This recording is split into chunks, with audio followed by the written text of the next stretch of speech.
As a news organization, we cover a lot of court cases. Rarely do we need to report on one that is about us, about KARE 11.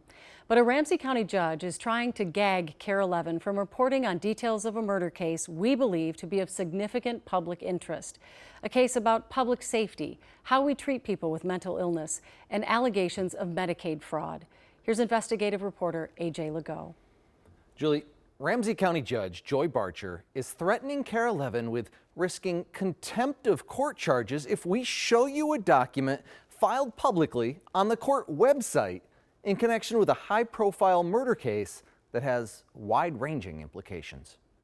The Ramsey County Courthouse is a place you expect law and order, respect for and adherence to the United States Constitution. In this country, prior restraints on the press are presumed to be unconstitutional. Jane Kirtley is a media ethics and law professor at the University of Minnesota.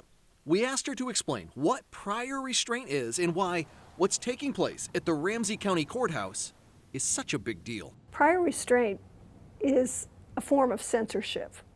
It's the idea that a government can stop you, a news organization, or an individual from speaking or publishing something. It's considered the highest level of violation of the First Amendment. The highest level of violation of the First Amendment. Let that sink in. Here's what happened. Joseph Sandoval was sentenced last week for murdering two men in a St. Paul sober home. A prior KARE 11 investigation exposed how Sandoval had a known history of severe mental illness, drug-induced psychosis, and violence. He was repeatedly found incompetent to go to trial and was civilly committed to the care of DHS because he poses a substantial likelihood of causing physical harm. However, he was released, sent to the outpatient treatment facility Evergreen Recovery, where, in one of their sober homes, he murdered two innocent men. Evergreen Recovery is now under state and federal fraud investigations in the wake of KARE 11's reporting that exposed allegations by former clients and employees that Evergreen systematically billed Medicaid for patient services not provided as claimed. So people aren't getting help and taxpayers are paying for things that aren't happening? Correct. It's a claim Evergreen owner David Backus denied. That's absolutely false. However, Joseph Sandoval's defense attorney filed a memo with the court detailing specific failures by the state and treatment record irregularities by Evergreen in the lead up to the murders. The memo, a real bombshell, was posted on the court's public website where KARE 11 obtained it as part of routine reporting.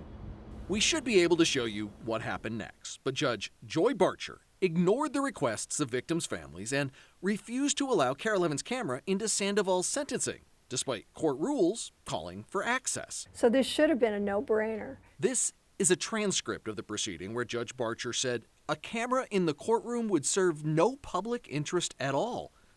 With no camera allowed, Judge Barcher then also issued this protective order for the Sandoval sentencing memo, saying it was made public in error. Judge Barcher then ordered the media to destroy any copies and it not be published or publicly exhibited. That's a pretty extraordinary step to take, and I would say violates the First Amendment to the Constitution.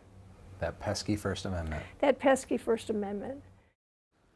KARE 11 just filed a case with the State Court of Appeals seeking to have Judge Barcher's unconstitutional order prohibited from being enforced. Julie. Okay, I know the victims' families have a lot of questions about what led up to these murders, and I want to give you a chance to answer that, but I'm also curious, out of my ignorance, does she have to explain why she makes that order, or she can just make that ruling and not explain it? We had an attorney in court because we were trying to get the camera in the courtroom. Our attorney tried to speak with Judge Barcher afterwards, and she wouldn't even So no indication stop of and talk. why she feels so strongly about this or why she wants to keep it off the public record.